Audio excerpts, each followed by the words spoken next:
So here I am again, ignited in black fire, questioning my true nature. For though I can be extremely kind, loving, gentle, I can also be unkind, violent.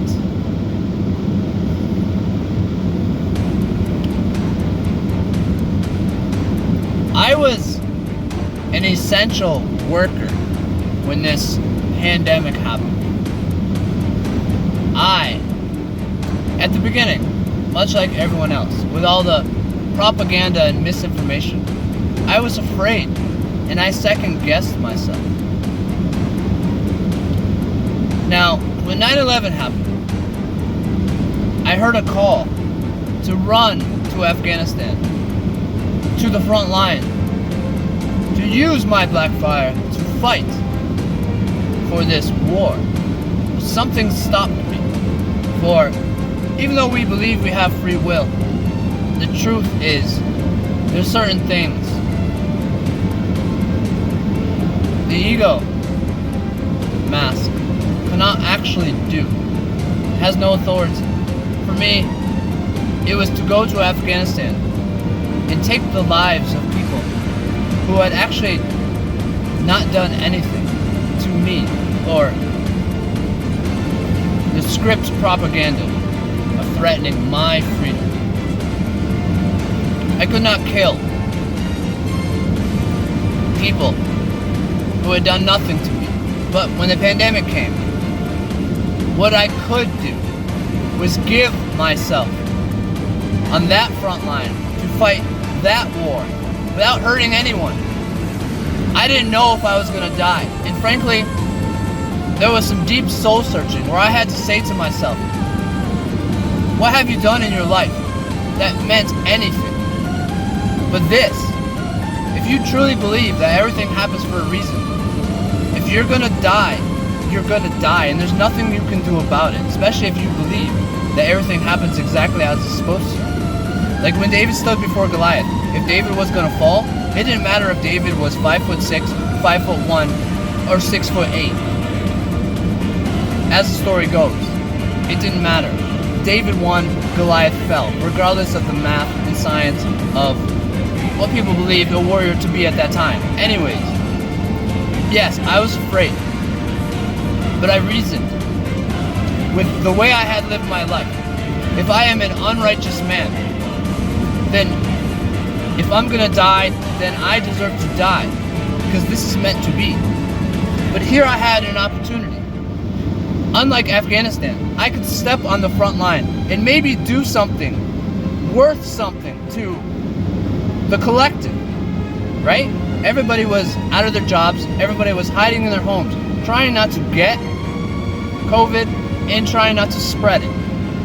But we needed people on the front line to deliver the essentials. Someone had to do it.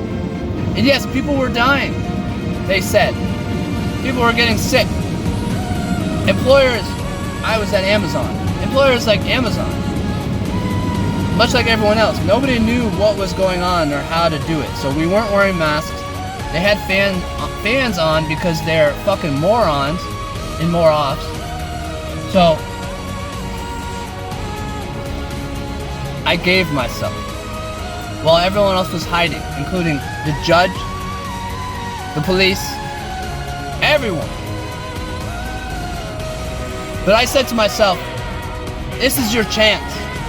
If you are righteous and you die, then be good with that. You're supposed to. But at least you faced your fear. You faced your own death without holding fear. With courage.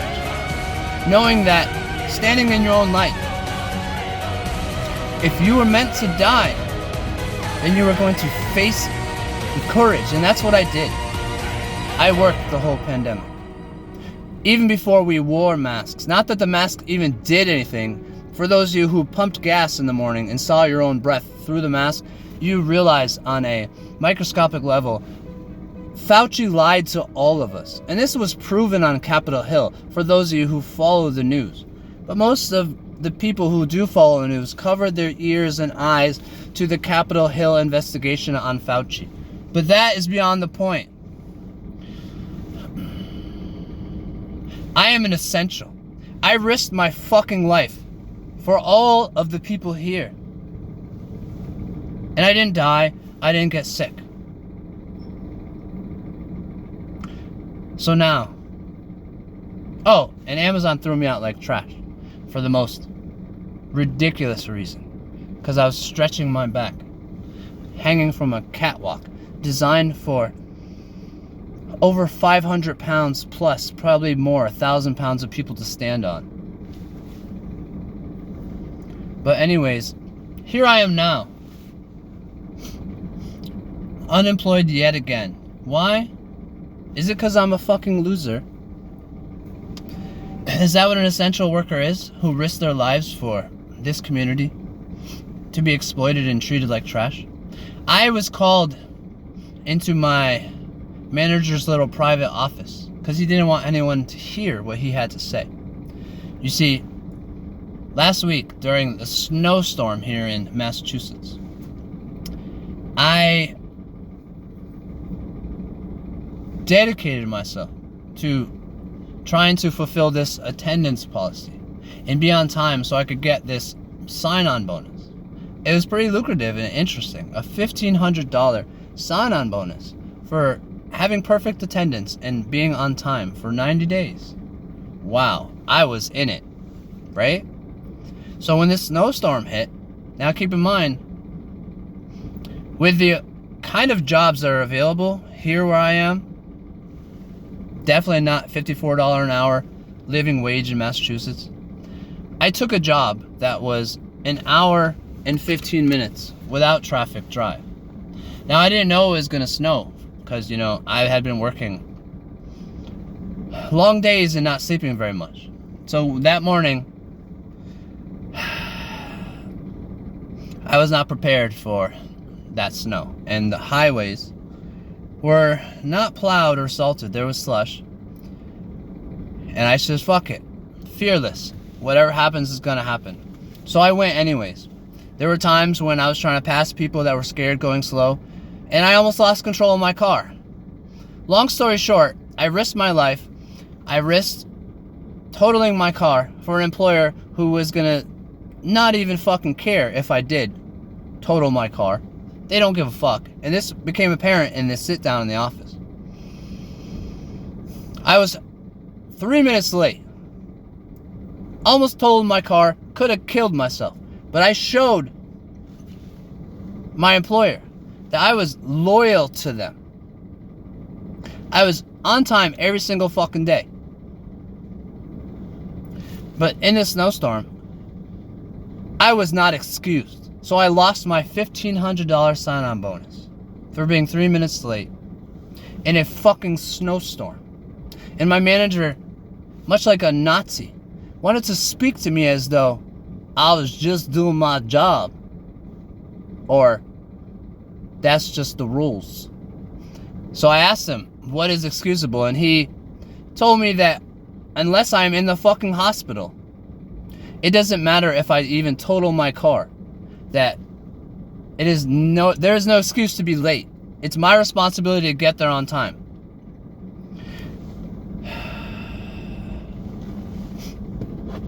Now this is how you speak to an essential worker. This is how you speak to an American. This is how you exploit your workforce. You treat them like fucking slaves and pieces of shit, like they belong to you. No matter what loyalty or hard work they give you. No matter how many millions and billions of dollars they make for you as you pay them fractions of 1% of the profit. Exploiting human beings in this volunteer slavery system. Kyle, you're probably only alive right now because of people like me, you little fucking bitch. And I controlled myself. I never once told anybody there what I was, who I was, or what fires I have walked through. But I sat in that chair, and I know you felt it because you got awkward. controlling my fire, because